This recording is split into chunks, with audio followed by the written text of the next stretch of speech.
గజం భూమి కేవలం 5,500 రూపాయలతో 135 గజాల భూమి కేవలం 7 లక్షలు మాత్రమే. ఈ రోజు బిగ్ బాస్ షో ముందు పెద్ద గలబైంది, కుర్రాళ్ళు కొట్టుకున్నారు. దానికి కేసులు పెడతామని చెప్పి సజ్జన లాంటి వాళ్ళు వచ్చి ఆర్టీసీ బస్సులు చెడగొడతామని కేసులు పెడతా ఉన్నారు.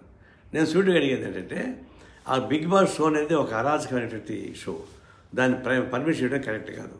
దానిలో ఏదైనా ప్రైజ్ వచ్చిందని చెప్పేసి ఆ ప్రైజ్ వస్తే వాళ్ళు కొట్లాడుకున్నారని, దాన్ని బస్సులు పగలు కొట్టారని చెప్పేసి ఈ సజ్జన కేసు పెడుతున్నారు.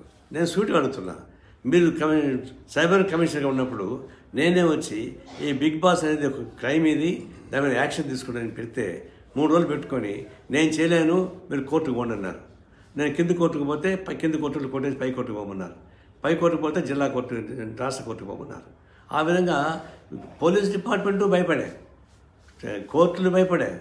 బిగ్ బాస్ అంత ఆదర్శమైనది, అది అసాంఘికమైన కార్యక్రమం జరుగుతుంది. దానిలో నీచాత్యమైన కార్యక్రమాలు జరుగుతున్నాయి.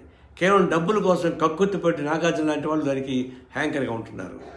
బీజేపీ ఒకవైపున మేము హిందూ ధర్మశాస్త్రం అని చెప్పేసి మరి మన భారతీయ సంస్కృతి అంటున్నారు. ఇది భారతీయ సంస్కృతిలో భాగమైంది.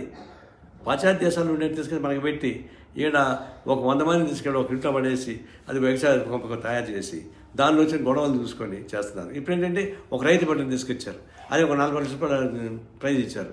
అంటే గ్రామీణ ప్రాంతంలో వాళ్ళని కూడా అట్రాక్ట్ చేయడం ద్వారా, పట్టణ ప్రాంతంలో ఉండేటువంటి వాళ్ళంతా సరిగ్గా చూడడంలే, గ్రామీణ ప్రాంతంలో కూడా అట్రాక్ట్ చేయాలి. అందువల్ల ఈ రైతు బట్టను తీసుకొచ్చి ఒక ప్రైజ్ ఇచ్చి ఇంటికి ఇచ్చారు, బయట కొట్లాట పెట్టారు, తాము తనుకోసం అన్నట్టుగా. ఇది దీనికి అంత కారణం బిగ్ బాస్ షో చేసేటువంటి నాటకం. గ్రామీణ ప్రాంతంలోని ప్రజానీకాన్ని కూడా వ్యూవర్స్గా తీసుకోవడానికి కలిసి కొట్టదప్ప కొట్టు కానీ కాదు. దీన్ని తక్షణం బ్యాన్ చేయించి కోరుతా ఉన్నా.